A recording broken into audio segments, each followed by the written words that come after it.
¿Qué tal? Muy buenas tardes a todos. Soy Eloy Méndez.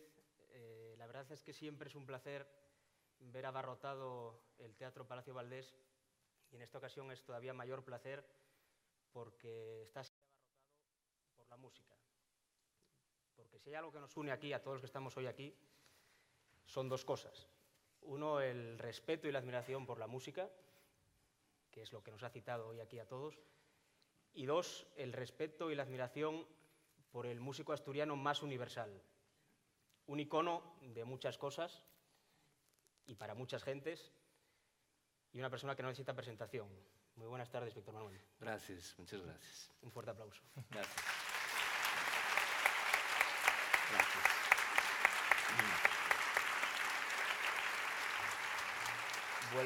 Vuelves, Víctor, a Avilés, vuelves al Teatro Palacio Valdés.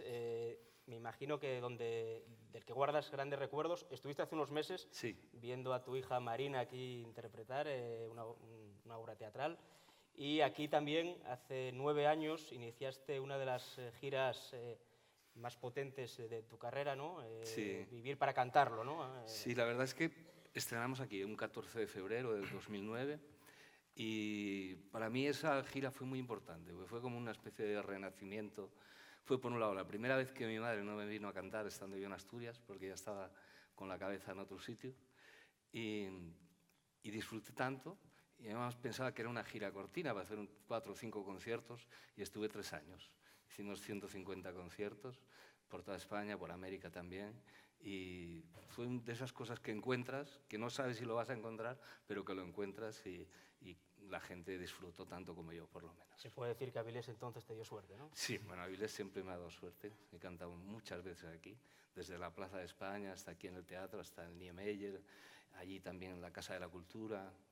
Llevo toda la vida cantando en Avilés. Bueno, hoy estás aquí, estamos todos aquí por otro motivo diferente, que son, como ustedes saben, la segunda Semana Cultural del Conservatorio. Es el reflejo más evidente de que el Conservatorio no son solo 4 paredes, 4 ilustres paredes en el Palacio de Balsera, donde reciben clase más de 200 alumnos a diario. El Conservatorio de Avilés es mucho más que eso, e insisto que este acto es un reflejo de ello. Es un generador de cultura para la ciudad y trasciende, de alguna forma, lo que es su propia sede. Revierte ese beneficio en todos los avilesinos. Estas jornadas, que cuentan, lógicamente, con el soporte de la Concejalía de Educación y Cultura, aprovechamos para saludar a la alcaldesa, que está hoy entre nosotros aquí, Maribí Monteserín, y a la concejala Yolanda Alonso. Digo que cuentan con el soporte lógico de la Concejalía, como Conservatorio Municipal, que es el Julián Orbón, pero estas jornadas tienen un protagonista, que es su gran impulsor, el que ha capitaneado el equipo que ha montado toda esta semana cultural y que nos acompaña hoy aquí también, que es el director del Conservatorio, el pianista Carlos Galán. Otro aplauso también para él. Gracias. Muchas gracias.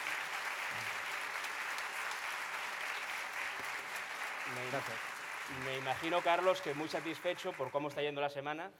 Vais de lleno en lleno prácticamente en todos los actos. Hoy es aquí otro reflejo. Y muy satisfecho también por contar hoy aquí con nada menos que Víctor Manuel. Claro que sí, estamos muy contentos con cómo está yendo la semana, está saliendo genial. Hay mucho público y me gusta ver a tanta gente conocida de nuestro centro educativo, a tantos padres y alumnos, profesores, con los que compartimos estos momentos, porque en nuestro día a día no tenemos tiempo a pasar tiempo juntos todos en toda la comunidad educativa.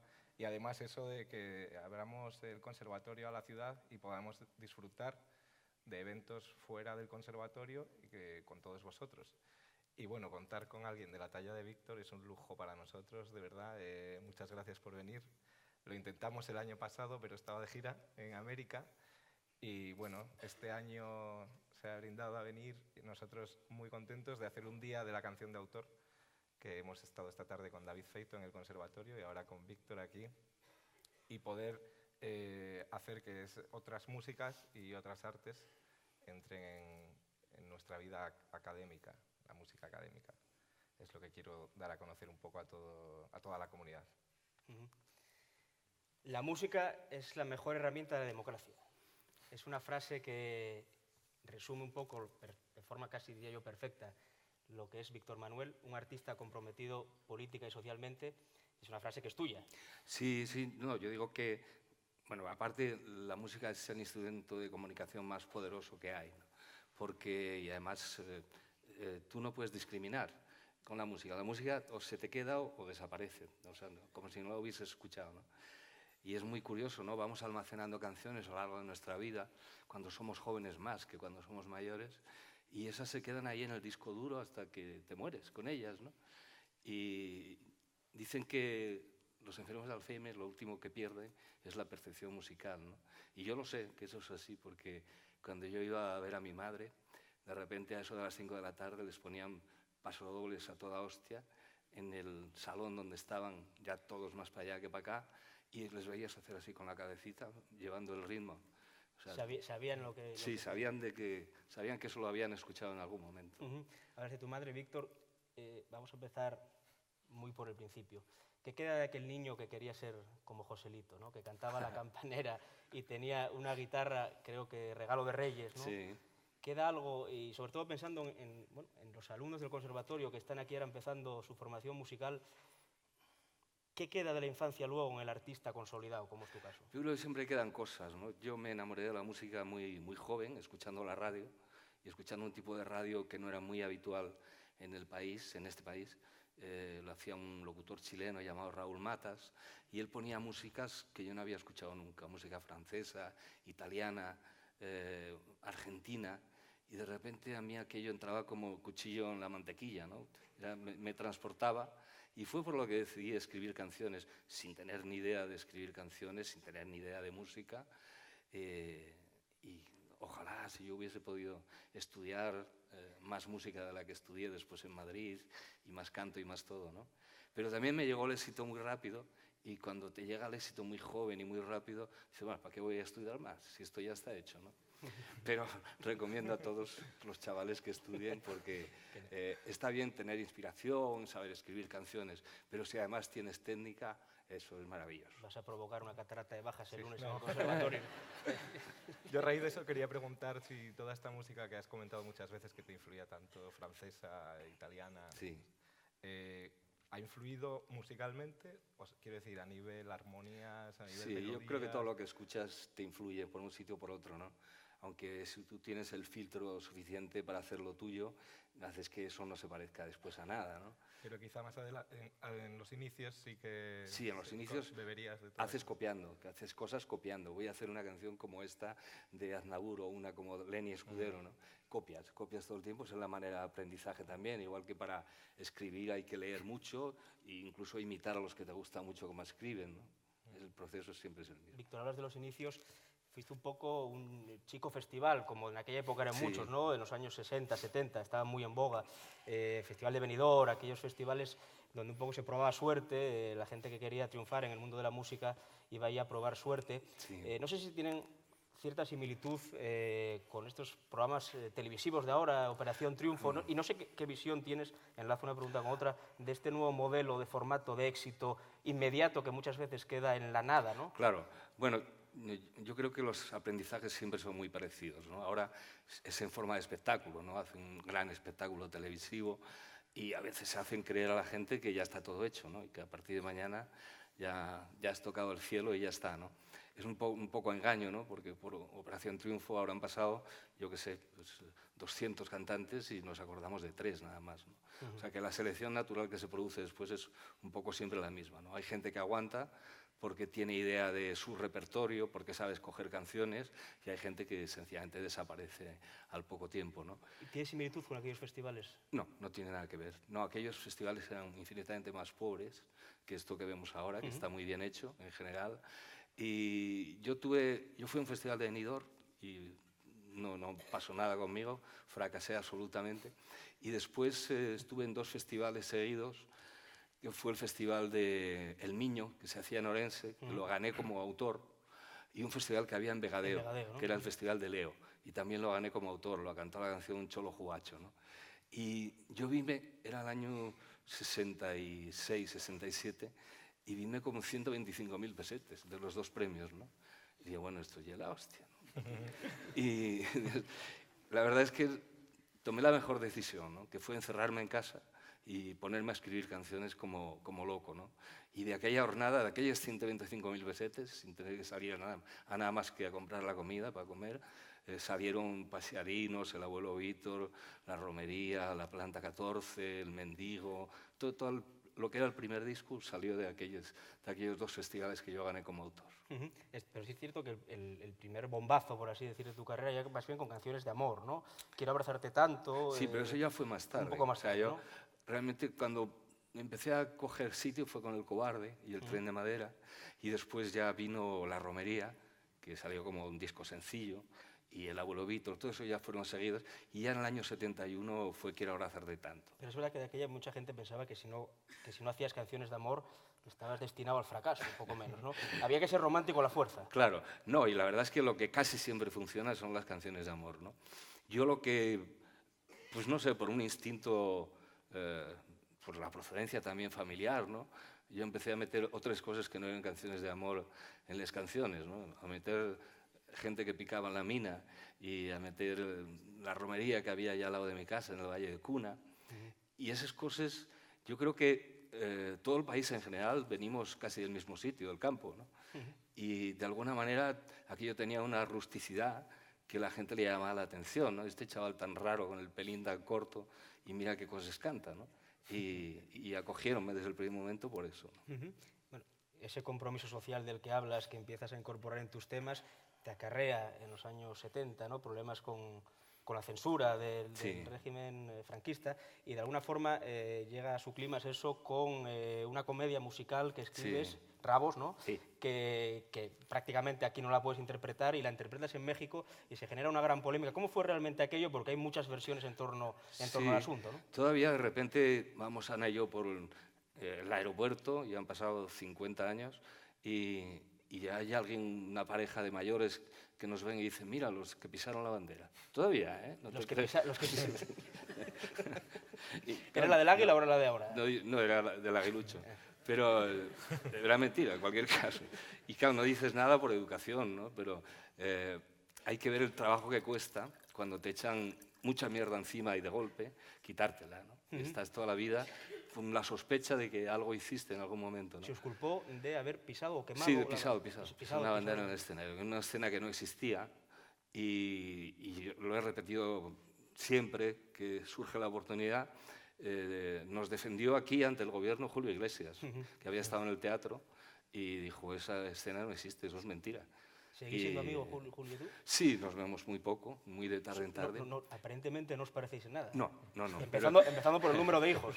Pero, bueno, y de mujeres. Y mujeres. No, la verdad es que le tengo mucho cariño. Aparte de eso, hicimos una gira, él y yo, en el año 71 por Galicia, las 4 capitales gallegas. Hacíamos una parte uno y otra parte el otro. Y es curioso, ayer me trajeron una revista en la que salíamos, que era Mundo Joven. Yo tengo pinta de delincuente directamente, no con un traje militar, y él está impecable con sus cocodrilo y su Lotus, como está ahora, igual, ¿no? Que siempre ha sido muy limpio, ¿no? Y ese mismo día, ese día que está hecha la foto esa, nos presentaron a Ana Belén, a los dos. Ella estaba haciendo teatro allí en La Coruña. Y ¿Te adelantaste a Julio Iglesias? No, Julio hizo una jugada errónea. Ana tenía 19 años y lo que se le ocurrió es ir a besarle la mano, ¿no? Y entonces Ana dice, ¿qué hace este tío besándome la mano?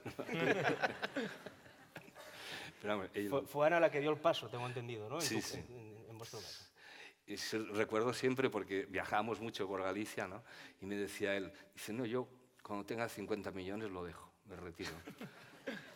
Y yo le decía, pero ¿y por qué 50 millones? ¿No? ¿Por qué esa cifra tan redonda? Dice, no, con eso ya me arreglo. No. Se ve que no ha llegado todavía. Eso quiere decir que no cumplió su palabra.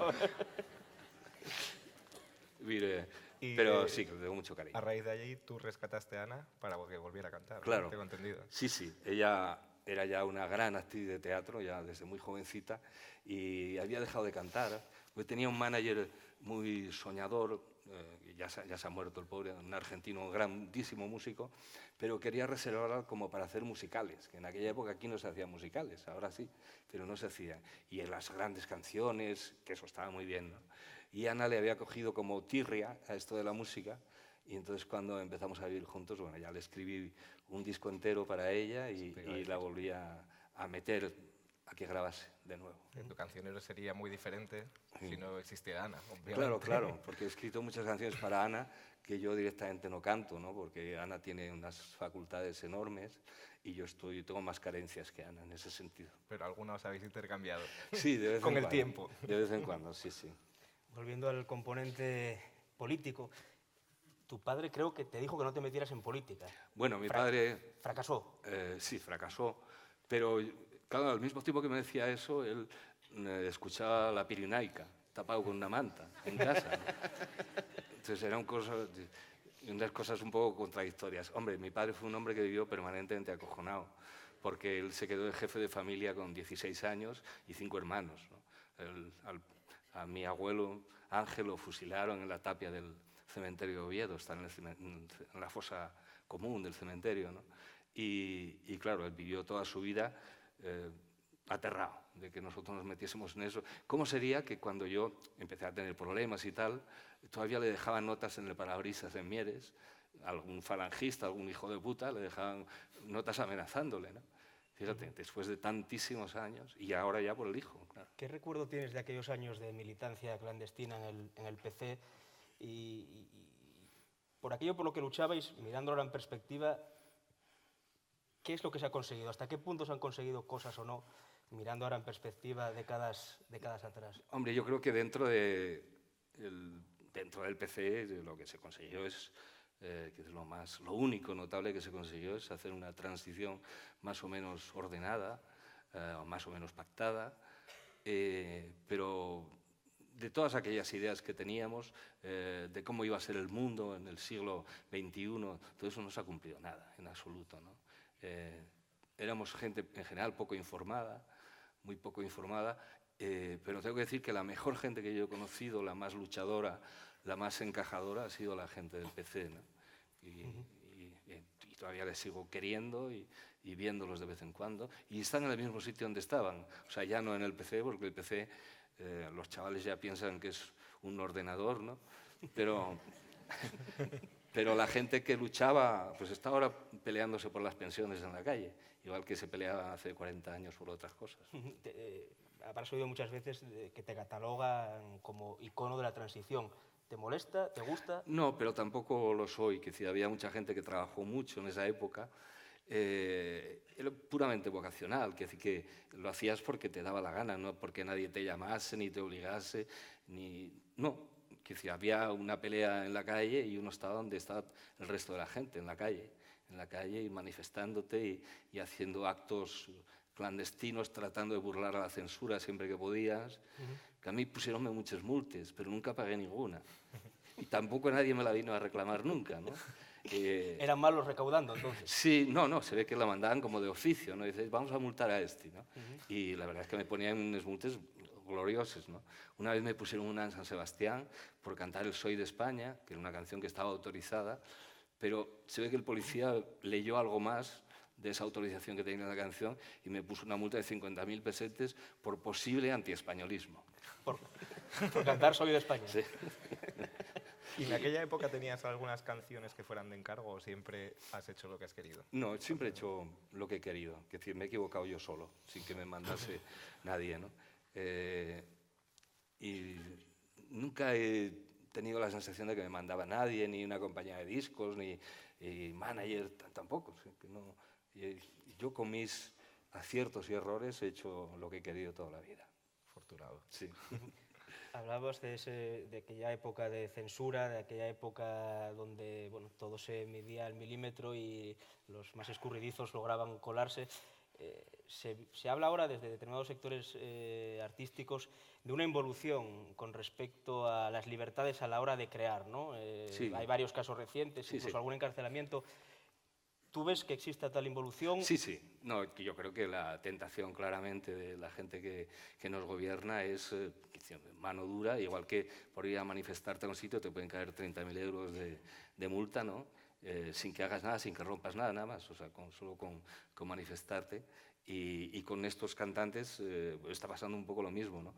Realmente están dándolos a conocer ellos mismos por las multas que les ponen o por los años de cárcel que les amenazan, ¿no? Y en general, pues yo he escuchado algunas canciones de estas y ya no tienen ningún interés, son patéticas, ¿no? Pero hasta que les pongan una multa, bueno, para que eso de repente tengan no sé cuántas entradas en YouTube para verlas, ¿no? Y en la creación artística, concretamente en la música, ¿eres partidario de establecer algún tipo de límite? Quiero decir, hay algunas cosas que no valen. Yo creo que no, yo creo que vale todo. Que vale todo y la gente decida después ya lo que quiere escuchar o no, ¿no? ¿Incluso amenazar de muerte? ¿Cómo? No, a ver, eso es de código, el Código Civil, es la aplicación de la ley, ya cuando pasas unos límites y amenazas de muerte a alguien, lógicamente eso es intolerable, pero en un cantante y en quien sea, ¿no? Yo quería preguntarte, yendo un poco a lo musical para nuestros alumnos y tal, ¿cómo es tu trabajo como cantautor? Si tienes una rutina o... Ya me gustaría a mí tener una rutina. No, la verdad es que escribo canciones muy de tarde en tarde. Me da mucha pereza, tengo la sensación de que se me ha olvidado todo cuando empiezo de nuevo y tengo que empezar a volcarme y a ver cómo se hacía esto, a ver cómo se hacía esto y tratar de sacar las canciones adelante, ¿no? Ahora estoy en una especie de fiebre creadora que a mí mismo me tiene asustado, ¿no? Porque he escrito un montón de canciones en 2 meses, ya tengo para mi disco, para el de Ana, para todo, ¿no? Y estoy, la verdad es que si lo habéis experimentado, si habéis compuesto, es una sensación de plenitud, es la sensación más gloriosa que hay. Ni cantar en un escenario ni nada, hacer una canción. Donde no había nada, tú creas una canción de la nada, ¿no? Y eso te da... te crees Superman, ¿no? Y piensas que eso es ya lo más que puedes hacer y a lo mejor al día siguiente la escuchas si no tiene demasiado interés, ¿no? Pero cuando la acabas te da un subidón tremendo. ¿Y cuál es el proceso? ¿Empiezas por Pues la eso letra, empiezas normalmente, por la música? Sí, siempre estoy haciendo anotaciones musicales, ahora en el teléfono, como tienen todos grabadora, y se me ocurren muchas cosas caminando por la calle. Entonces apuntas a lo mejor 30 segundos de una cosa o 40 segundos y después ya en casa cuando te pones ya lo desarrollas, ¿no? Y con las frases igual, yo estoy siempre, cuando compongo estoy lleno de libros de poesía, ¿no? Y no me sirven para nada, pero si de repente me atasco, hago así y hay una palabra que te ayuda a seguir, ¿no? ¿Queréis que os lea una de las nuevas? Sí. Joder, de esto puedo hacer de todo. Esto es en exclusiva, ¿no? Sí. Se titula Digo España. Digo parece encalada, al fondo hay un mar de olivos. Digo la Alhambra y las Ramblas, se oye al fondo una guitarra, casi nada está en su sitio. Digo España. Digo que nos sobra el agua, pero si doblo este mapa, vemos que el desierto avanza sin que nadie intente nada. Nos gustan los precipicios. Digo España. Digo España, y qué bien suena esa palabra. No la arrojo contra nadie, contra nada. Digo España, y cómo pesa en estas alas lo que odio y que padezco. Digo patria. Digo patria, y es tan mía como las nubes que pasan, el cielo de Andalucía, desde Cantabria a Navarra, de Extremadura a Canarias. Digo España. Esta tierra está cruzada por astures, por vascones, catalanes y andaluces, aragoneses, navarros, galegos y castellanos. Digo España. Digo España y qué bien suena esa palabra.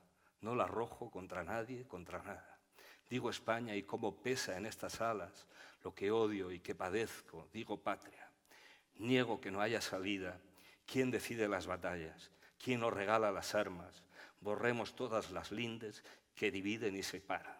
Digo España.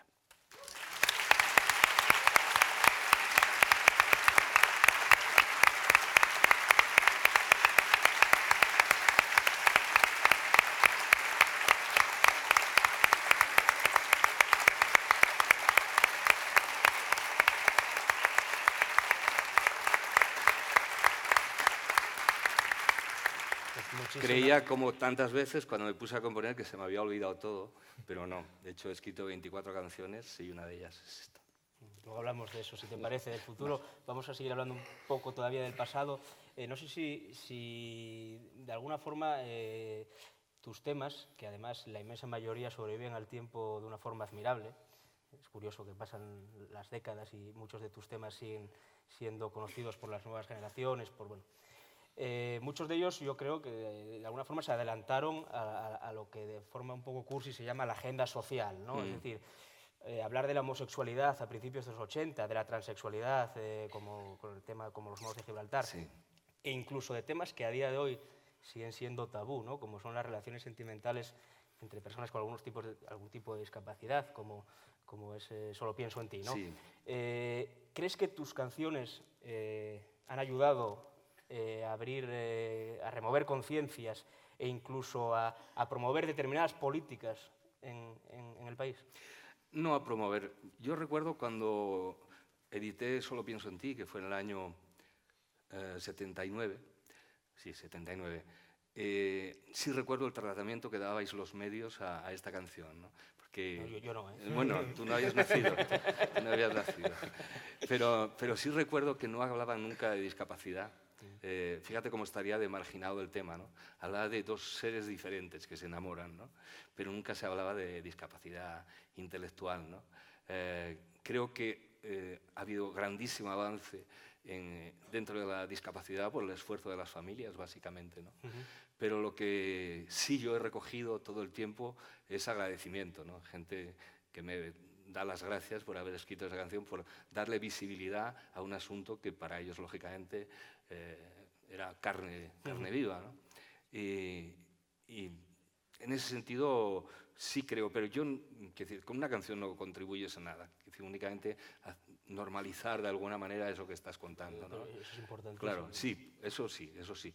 Pero la verdad es que yo nunca, cuando me pongo a hacer una canción, nunca pienso en qué va a pasar con ella y si va a servir para algo o no va a servir, ¿no? La hago porque me apetece mucho tocar un tema determinado y tiro adelante y lo saco, ¿no? ¿Cómo llega un tema de golpe a hacerse canción? Ese llegó concretamente por una noticia. Yo estaba esperando para cantar en Aguilar de la Frontera, en Córdoba, y leí el periódico, estaba tumbado en la cama, y hablaban de una residencia de discapacitados en Cabra, en la provincia de Córdoba, que llevaban dos hermanos, uno que era cura y otro médico, y hablaban de que allí dentro fabricaban muebles, fabricaban forjas y de alguna manera financiaban sus vidas y mandaban incluso dinero a sus casas, ¿no? Aquella gente que estaba allí. Y había una imagen que reflejaba el reportaje, dice, y cuando acaban su trabajo, Mariluz y Antonio se agarran de la mano y pasean por el jardín, ¿no? De esa imagen sale toda la canción, ¿no? Preciosa canción, por cierto. Sí, después les he conocido mucho, he estado allí con ellos O sea, que son... Sí, Mariluz y Antonio existen, tienen tres hijos, dos de ellos universitarios. ¿Viven aún? Sí, viven, son de mi edad, más o menos, pero están todavía allí, están trabajando, ¿no? Y son, pues, diría que como casi cualquier matrimonio, o sea, se tiran de vez en cuando los trastos a la cabeza y se mandan a la mierda, como cualquiera de nosotros. Otra de las fuentes de inspiración que has tenido es la poesía, ¿no? Poesía social, Blas de Otero, Sí. Celaya. ¿Hasta qué punto esas lecturas han encontrado un reflejo en tus composiciones? Sí, a mí uno de los poetas que más me gusta es Blas de Otero, ¿no? Me parece de una verticalidad y de una rotundidad todo lo que ha hecho, toda la obra completa de él, ¿no? Me gusta mucho la poesía. La poesía es una cosa, es como un arma secreta, ¿no? Porque no a todo el mundo le gusta leer poesía, ¿no? Ana es muy buena lectora y nunca la verás con un libro de poemas, ¿no? Y yo, sin embargo, sí estoy dándole continuamente a la poesía y ahí encuentras muchas veces inspiración. ¿Prefieres la poesía a la novela, por ejemplo? No, prefiero ahora ya casi más ensayos y cosas, en fin, y biografías y eso, ¿no? Pero poesía siempre estoy leyendo, siempre tengo algún libro abierto. Carlos. Volviendo a lo de Solo pienso en ti, quería preguntarte si tus grandes éxitos suelen coincidir o no con tus canciones favoritas, las que más te gustan a ti. A veces, solo a veces, ¿no? Hay canciones que no puedes dejar nunca de cantar, ¿no? Porque ya no es tu gusto, es que la gente si te vas del escenario sin cantar Asturias, puede pasar cualquier cosa, ¿no? Entonces, procuras darle, por un lado, el gusto a la gente, sabes más o menos lo que quiere, pero también tú metes tus canciones, ¿no? Y siempre, claro, los discos, yo que he hecho muchos discos, está lleno de orfandad todos los discos, ¿no? Porque hay una canción que de repente funciona y 11 que no, ¿no? Y yo, en el último espectáculo que hice con Ana, tenía un apartado que era canciones regaladas, tenía un apartado que era de canciones desgraciadas, ¿no? Entonces cantaba 3 canciones encadenadas que son canciones que a mí me gustan mucho, me ha gustado mucho componerlas y cantarlas, pero parece que a ustedes no les gustan nada. Y entonces tenía un éxito arrasador en ese momento, ¿no? Al decirles que no la aplaudían tanto como Solo pienso en ti, ¿no? Pero en todos los discos siempre hay canciones que tú piensas que hubiesen merecido mejor carrera. Afortunadamente, como decías antes, disfrutas en el momento en que las compones. Claro, claro. Entonces ya, bueno, lo que pase después sí. no te afectará tanto. Víctor, ¿cuál es el truco para seguir llenando teatros, seguir llenando estadios, incluso sin estar en lo que se podría llamar circuitos comerciales convencionales? No estás en la radiofórmula, por ejemplo. ¿Cuál es el truco? Y no sé si te gustaría que tus canciones sonasen también en 40 principales. No, eso es imposible ya, no, pero por un mecanismo muy sencillo, ¿no? Que hay un mecanismo de reemplazo de la gente. Y yo recuerdo, a mí me sacaron de los 40 principales cuando tenía 25, 26 años ya. O sea, y toda la vida. ¿No volviste? No, porque ya como que necesitan carne más joven y otro tipo de cosas, ¿no? Pero eso es ley de vida, ¿no? Es decir, yo creo que también cada generación tiene su propia música, ¿no? Otra cosa es que picoteen de lo de atrás, de lo de adelante, pero cada generación tiene sus músicas, ¿no? O sea, que no lo echas en falta ni muchísimo menos. No. Es decir, si no hubiese podido trabajar, sí, me rebelaría, ¿no? Pero he podido trabajar. Mira, este mediodía me he encontrado con Luz Casal y con su chico, y hemos estado ahí almorzando juntas, y hablábamos de eso, ¿no? Dice, ¿por qué duramos tanto nosotros? Pues por el repertorio, no tiene ningún otro secreto. Si yo no tuviese canciones, si Luz no tuviese canciones, ya no estaríamos cantando, habríamos puesto una cafetería o cualquier cosa, ¿no? Pero ya no estaríamos cantando, ¿no? Y es el repertorio. Yo lo que tengo imbatible son unas canciones que están, como antes hablábamos, en el disco duro de la gente y que hace que cuando escucha el abuelo Víctor ahí funcione un resorte que a ese espectador que está viéndote le transporte a él a 30 y tantos años antes o a 40 años antes, ¿no? Que es en definitiva lo que hace la música, ¿no? Ponerte en un espacio y un tiempo donde tú, por supuesto, eras infinitamente más joven, ¿no? Pero también con el peso de los recuerdos, ¿no? Yo recuerdo la primera vez que yo pensé, cuando hice el abuelo Víctor, yo pensé que no era una canción para grabar. Ya esta canción la he hecho, es muy guapa, se la dedico a mi abuelo, pero esta no la puedo cantar porque ¿a quién coño le va a interesar esto, no? Y me acuerdo que vino un amigo a casa y se la canté y se puso a llorar como una magdalena, ¿no? Y yo me quedé a cuadros, ¿no? Porque no me había pasado nunca eso, ¿no? Y yo, ¿de qué llores? Dice, de mi abuelo. ¿Hasta qué punto, Víctor, Ana Belén, tu mujer, ha influido en tu carrera? Es decir, ¿se puede explicar tu trayectoria profesional al margen de Ana Belén? Sí, claro. Yo en un libro, una biografía que publiqué, que era Antes de que sea tarde, se titulaba, hablaba de eso, un poco de la relación de ella y mía, ¿no? De cómo nos fuimos conociendo, cómo nos fuimos aprendiendo el uno al otro, cómo de algunos amigos que teníamos comunes fuimos haciendo muchos amigos de los dos al mismo tiempo. Y claro, Ana está siempre presente en todo lo que yo hago y yo estoy presente en todo lo que ella hace, menos en la interpretación, que yo hice 2 películas como actor que podía no haber hecho perfectamente, ¿no? Pero ¿Eran evitables? Sí, evitables, totalmente. Yo no hice interpretación, sino que perpetré 2 películas. Y en ese sentido pues nos estamos ayudando continuamente. Yo ahora estoy trabajando, yo de lo que más sé es de repertorio, de elegir canciones.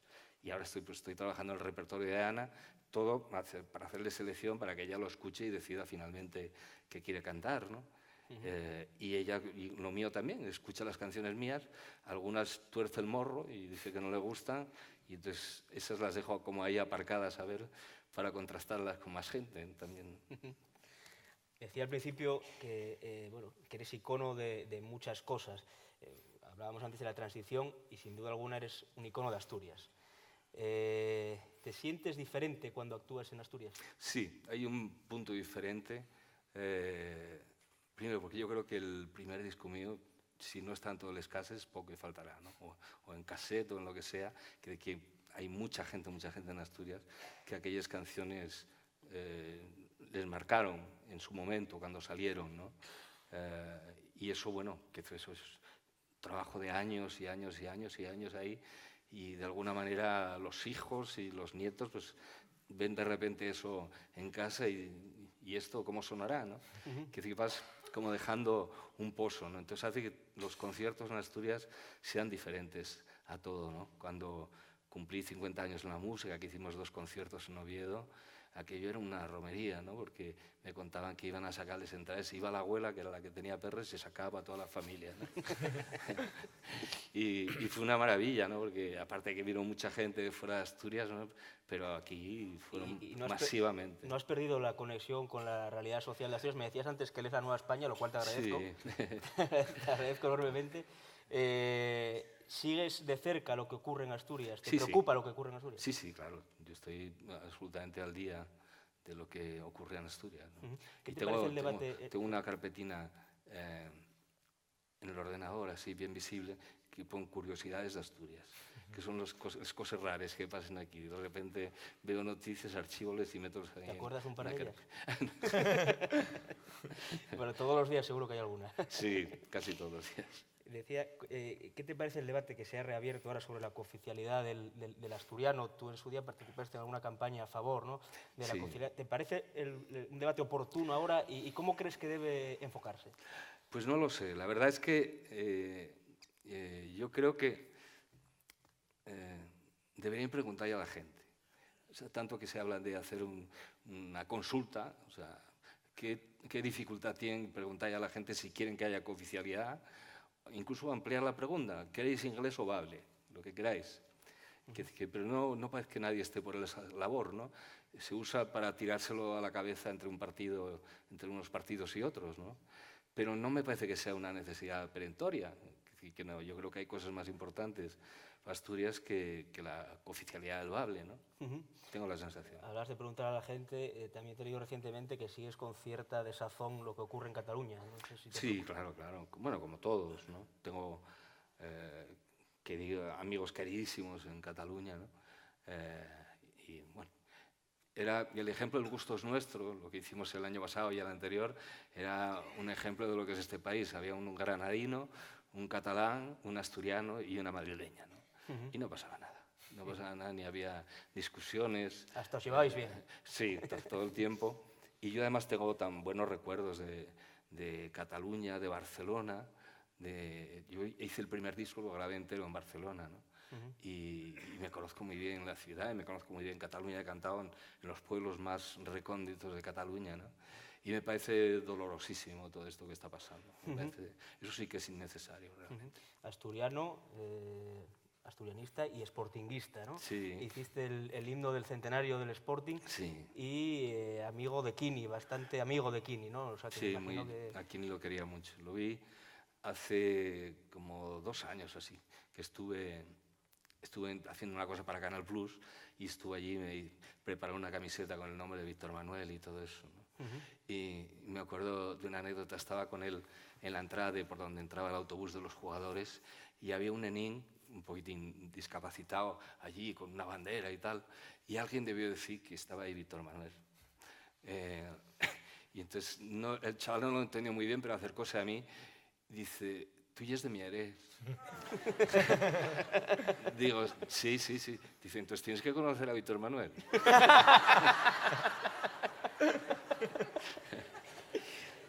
Creo que hay una anécdota similar en la forma que te llegaron a confundir con Ana Belén. Sí, pues eso fue hace muchos años. ¿Sabes lo que pasa? Que a nosotros no nos confunden para nada, ¿no? Pero quiere decir que vamos a un sitio, a una reunión o a una presentación de un libro y con que vaya uno ya parece que van los dos. ¿Y cómo fue aquello? ¿Cómo te pudieron confundir con Ana Belén? No, además tiene segunda parte de esa historia. No ibas con peluca, ¿no? ¿Qué va, qué va? Iba por el Parque Berlín, allí cerca de casa, y venían unos críes del colegio y tal, con escarpetes, y una de ellas levanta la vista y dice, anda, Ana Belén. Y hace poco estaba yo sacando la basura en casa y de repente se paró una chavala y dice, oye, yo soy la que te dijo Ana Belén. Dice, no sabes lo mal que lo he pasado todo este tiempo, que además me dedico, soy periodista, e incluso he hecho alguna entrevista a tu mujer y no me he atrevido a confesárselo, ¿no? Y digo, pero no te preocupes, mujer. Tenía entonces 14 años y debía tener 40 ahora. Volviendo a Asturias, ¿qué queda de las cuencas y de la región en general que describías en Planta 14? ¿Queda algo de aquello? No, Planta 14 incluso ya cuando yo nací ya era otra mina la que había y muy diferente a la que queda ahora, ¿no?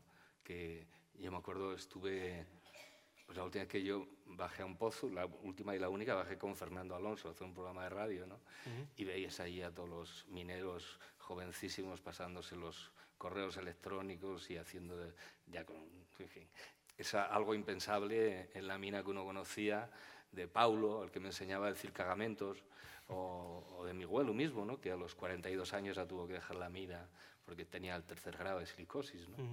No, yo creo que es otra mina, sigue habiendo un peligro brutal porque de vez en cuando da un zarpazo, ¿no? Pero es otro mundo, ¿no? Y con un futuro limitado. Sí, futuro limitado, ¿no? Porque en fin, el carbón parece el apestado. Los coches sí nos gusta mucho el humo que dan, ¿no? Pero parece que el carbón gusta-nos menos. Yo quería ir un poco a la juventud musical, porque antes estábamos hablando, bueno, de hijos. Tu hijo David creo que os produce Sí. a los dos, ¿no? Sí, sí. ¿Cómo se lleva eso? Porque me imagino que, no sé si se atreverá a decírtelo todo, o sí. Sí, sí. Luego, por otro lado, eres un descubridor de talentos jóvenes, siempre. Rosalén, Silvia Pérez Cruz, Andrés Suárez, siempre estás apoyando a esa gente. Sí, la verdad es que es una alegría cuando encuentras a alguien que vale, porque en general escuchas a muchísima gente y hay muy poca gente que realmente veas que tiene algo, que le pasa algo por dentro, ¿no? Pero en fin, detrás de Pedro Guerra también estuvimos, Jorge Drexler también siempre nos agradece la mano que le echamos cuando llegó a España de Uruguay, Rosalén, que va como un trueno, y es una alegría. Sí, la verdad es que a mí me encanta, y no lo hago para que me lo agradezcan, ni remotamente, ¿no? Que no. ¿Y cómo te llega esa música? Porque es antes de que lo conozca la gente, ¿no? Te lo envían ellos, estás tú investigando. Sí, porque intuición también, vas a los sitios a ver a gente, ¿no? Yo recuerdo a Pedro Guerra de seguirlo en Libertad 8, que es un bar muy pequeño, para 50 espectadores, ¿no? Y ya veías aquello y ya sabías que ahí pasaba algo, ¿no? Cuando vino con nosotros, vinieron él y Javier Álvarez a hacer de teloneros en Mucho Más que Dos, en Gijón, ¿no? Y a Pedro lo soltabas allí a cantar dibujos animados con 8.000 personas y se comía todo, ¿no? Y nada, lo que necesitan nada más es ese soplo, nada más un poquitín para ayudarles a caminar. Entonces siempre hay talento, siempre está ahí, Sí, yo creo, porque sí. Solo hay que descubrirlo. Hay que descubrirlo. Y apoyarlo, que es, claro, muy importante. Y David, la verdad es que manda muchísimo, tú lo conoces. David empezó a estudiar con un método que era casi un juego, que era el método Kodali, y que es un método donde utilizan canciones populares. Él se pasó desde los 7 años tocando pues, o Mozart o los Beatles, ¿no? Y hubo un momento en que ya había acabado sus estudios, había ido 2 años a la universidad, uno a químicas y otro a informática, y se aburrió muchísimo. Dice, pero si yo lo que quiero es hacer música, ¿no? Y entonces, bueno, ya se fue a Berkeley, a Estados Unidos, y vino de allí como un trueno, ¿no? Ya tirabas una partitura al aire y la tocabas, ¿no?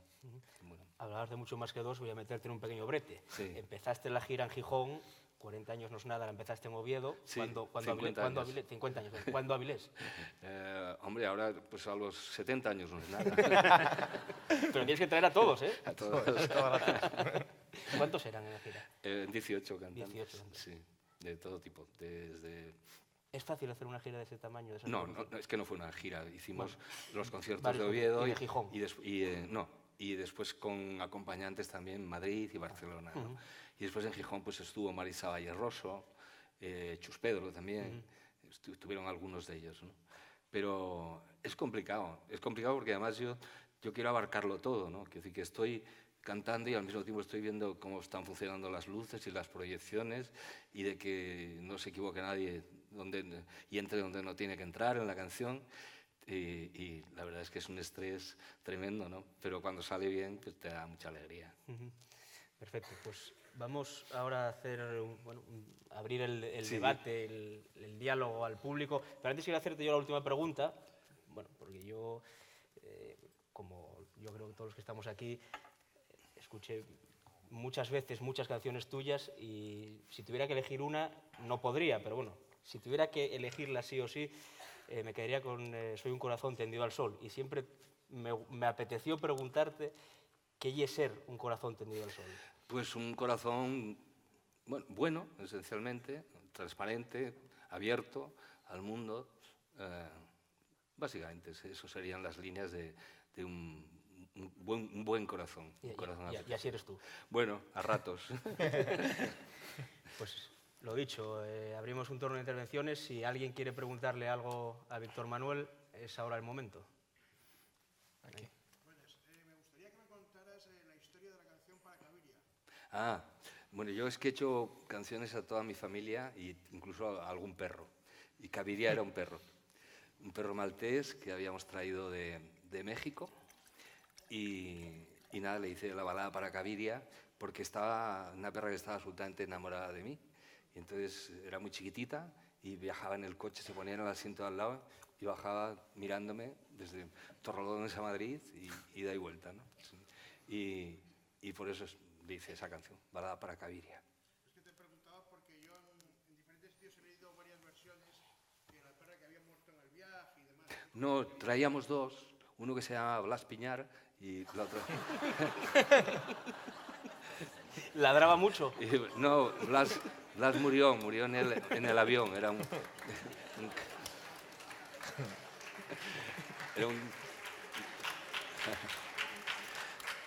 un cachorrín muy pequeño, también maltés, y llegó muerto. Sí. Sí, hay micro allí. Víctor, cuéntanos algo de Pedro Garfias y... Yo de Pedro Garfias no lo conocí porque yo llegué a México por primera vez en el año 69 y él había muerto 4 o 5 años atrás. Pero estaba rodeado de gente que había estado con él, muy cerca de él, e incluso le habían financiado parte de su vida. Él murió en Monterrey y murió absolutamente alcoholizado en Monterrey y era un hombre, por todo lo que me contaban, buenísimo, un cacho de pan, ¿no? Y yo me encontré, yo no sabía ni de su existencia siquiera, ¿no? Y en una cena, un homenaje que me dieron en México, la primera vez que fui, había muchos asturianos. Había un sitio que se llamaba El Hórreo, de Urcesino Tomás, hijo de Belarmino Tomás, y allí se levantó un señor que se llamaba Luis Roca Albornoz, que había sido consejero del gobierno de Asturias y León, y había firmado los billetes, porque aquí se emitió moneda en el gobierno de Asturias y León, ¿no? Y me regaló un billete de 1 peseta firmado por él, ¿no? Y dice, y además te voy a leer un poema. Y me leyó Asturias, de Pedro Garfias, ¿no? Y fue un choque tremendo, ¿no? Porque me fui corriendo al hotel al acabar la cena y al cabo de 2 o 3 horas ya estaba terminada la canción, ¿no? Fue un impacto tremendo. Y eso es todo lo que sé. Después conocí, hace no muchos años todavía, a su primera mujer, de la que se había separado muy pronto, que era sevillana, y conozco a estudiosos que han estado cerca de él, y bueno, tengo toda la obra de él en casa, ¿no? Es un gran poeta, un gran poeta. ¿Más preguntas? Ahí.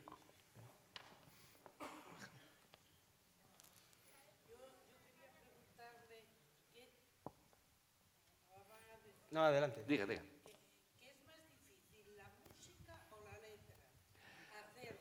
Porque yo creo que la letra es lo más facilito. No, no se crea que es fácil la letra. Hacer cualquier letra sí, ¿no? Pero hacer letras que tengan un cierto sentido y que tengan... Porque tú haces que vaya muy bien la letra con la música. Bueno, porque... porque lo hago yo todo. No te tienes que poner de acuerdo con nadie. No. Quería decirlo así, pero bueno. Muchas gracias. Sí, que me gusta mucho a mí. Gracias.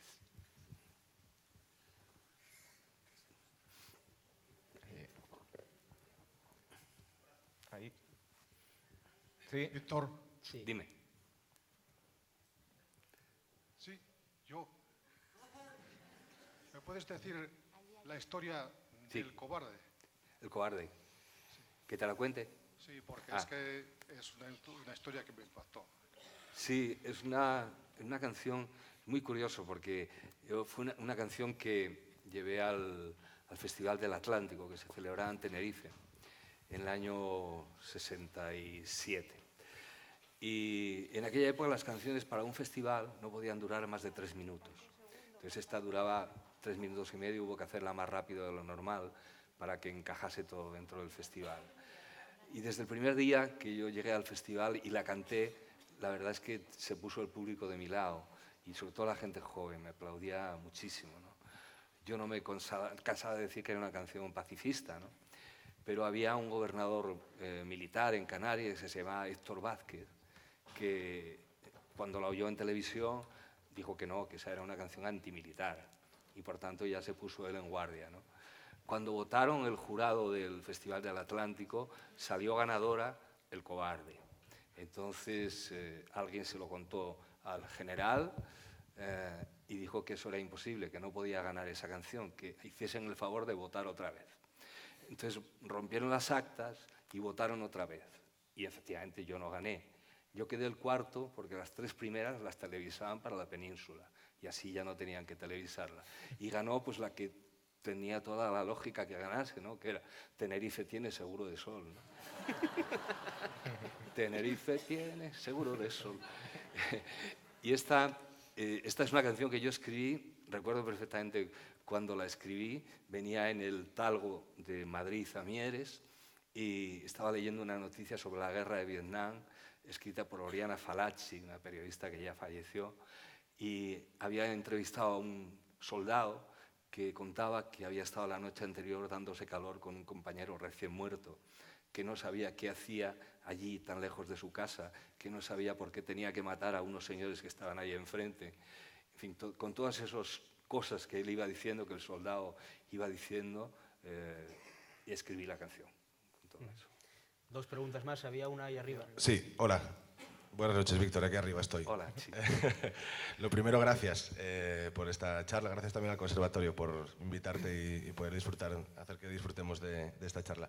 Que yo quería preguntarte, precisamente, eres un cantautor al que ha invitado un conservatorio de música, siempre ha existido esa, bueno, por lo menos en el acervo así popular, esa especie de diferencia entre música culta y música popular. Y yo me he encontrado en mi vida con cantautores que no eran grandes instrumentistas, pero tenían mucho talento para hacer canciones, pero que siempre han sentido también un poco cierto complejo con respecto a incluso a denominarse a sí mismo músicos, ¿no? A pesar de sí, ser de dentro, pero bueno, que son, digamos, como dos oficios distintos. No sé si tú alguna vez has sentido un poco ese complejo o nunca has tenido problema con eso. No, yo he sentido el complejo de culpa, de no haber estudiado más, nada más, ¿no?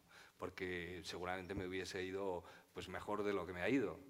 Creo suponer, tampoco. Lo que sí he aprendido es a escribir canciones y por tanto soy músico. Que yo no establezco categorías en este sentido, ¿no? Hay gente que son maravillosos instrumentistas y no han escrito una nota propia nunca en su vida, ¿no? Yo un día lo hablaba con Rosa Torres Pardo, ¿no? Que decía, yo soy incapaz de escribir una nota mía propia, dos notas seguidas, ¿no? Y sin embargo técnicamente pues es extraordinaria, ¿no? Yo no establecería diferencias para nada y yo, por supuesto, nunca he tenido complejo de ese tipo. ¿Uno más? Aquí un niño. Allá arriba. ¿Sabes cuándo vas a dejar de hacer canciones? Vaya. Pues no lo sé, la verdad es que estoy bien, no me canso demasiado, o si me canso, duélenme huesos por la mañana, como a cualquiera de mi edad, pero no conozco y no sé hacer nada mejor que lo que hago, ¿no? Alguna vez intenté algún oficio relacionado también con el arte, producir películas y tal, pero siempre fue un despeñadero, ¿no? O sea, cosa en la que me metí, palmeto los desperres que tenía, ¿no?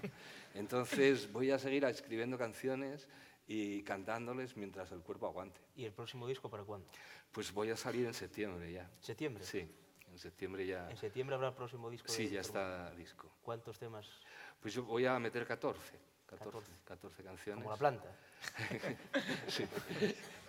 O sea, que septiembre nuevo disco después de una década. Sí, disco de canciones propias, una década ya.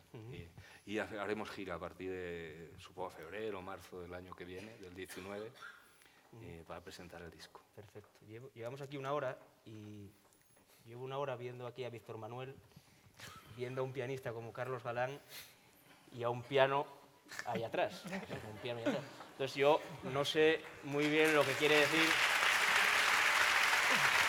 pero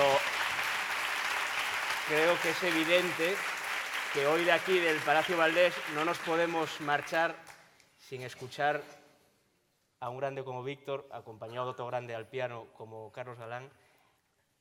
Es obligación. Vale. Vais a permitirme que me ponga una chuletina, porque esta canción que voy a cantar, hace mucho que no la canto, y séla, pero dame miedo, que se me olvide la letra. Voy a ponerla por ahí por si te voy a consultar. Para que te quieran y que tú sepas que te han querido.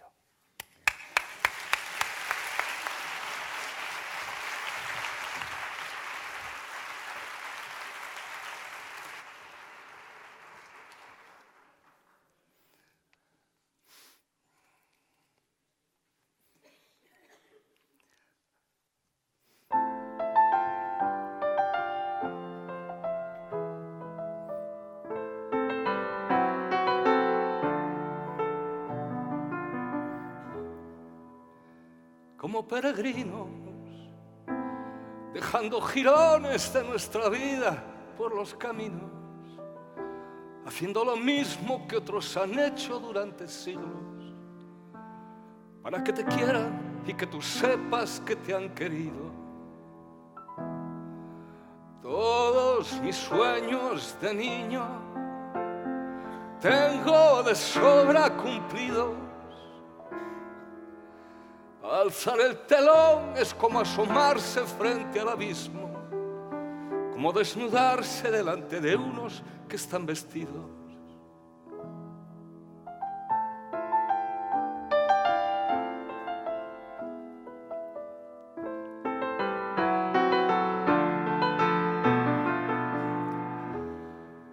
Déjenme decirles que no es solo siempre lo que aparentemente reluce. Crees tocar el cielo, sueñas que vives en una nube, y no hay un manual que te lo explique ni por qué ocurre. Nadie adivina el futuro hasta que está amortizado. Aunque siempre hay listos que te repiten que lo sabía, siempre hay adivinos que te adivinan lo que ha pasado.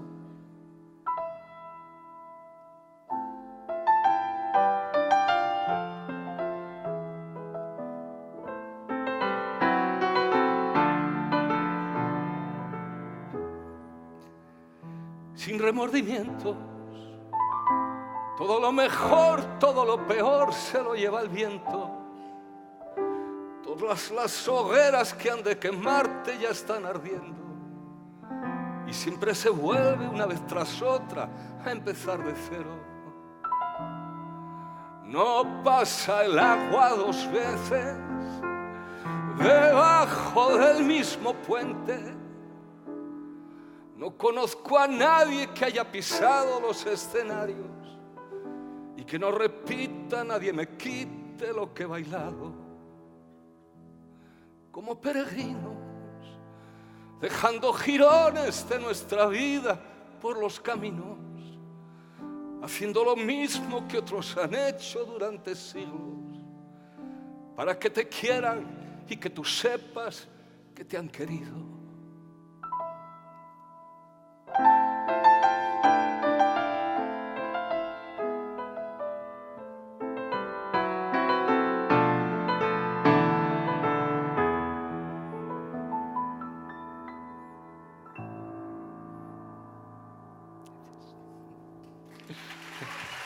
Gracias. Gracias. Gracias.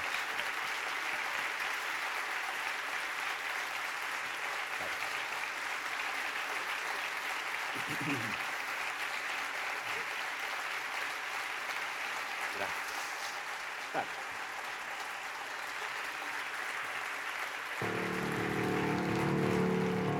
Asturias, si yo pudiera,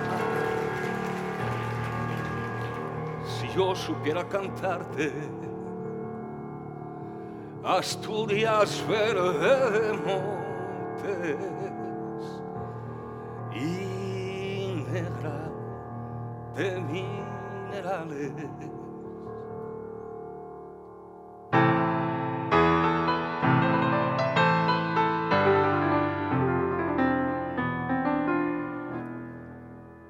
Yo soy un hombre del sur, polvo, sol, fatiga y hambre. Hambre de pan y horizontes. Hambre. Bajo la piel resecada, ríos sólidos de sangre. Y el corazón asfixiado, sin venas, para aliviarte, los ojos ciegos, los ojos ciegos de tanto mirarte, sin verte Asturias del alma, hija de mi misma madre, 2 veces 2 has tenido ocasión para jugarte la vida en una partida y las 2 te la jugaste. ¿Quién derribará ese árbol ya sin ramaje, desnudo, seco, clavado, con su raíz entrañable que corre por toda España, crispándonos de coraje? Mirad, toreros del mundo, su silueta recortarse contra ese cielo impasible, vertical, inquebrantable, firme sobre roca firme, herida viva su carne.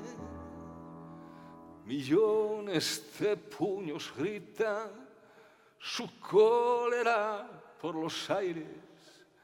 Millones de corazones golpean contra tus cárceles. Prepara tu salto último, lívida muerte cobarde. Prepara tu último salto, que Asturias está guardándote, sola en mitad de la tierra, hija de mi misma madre, sola en mitad de la tierra, hija de mi misma madre, sola en mitad de la tierra, hija de mi misma madre, sola en mitad de la tierra.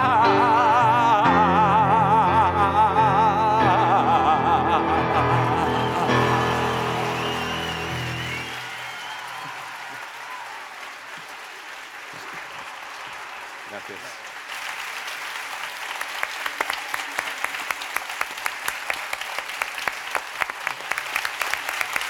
Gracias.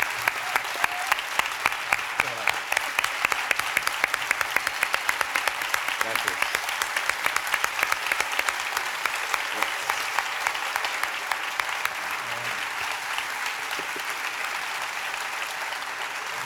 Gracias. Gracias. Gracias. Gracias.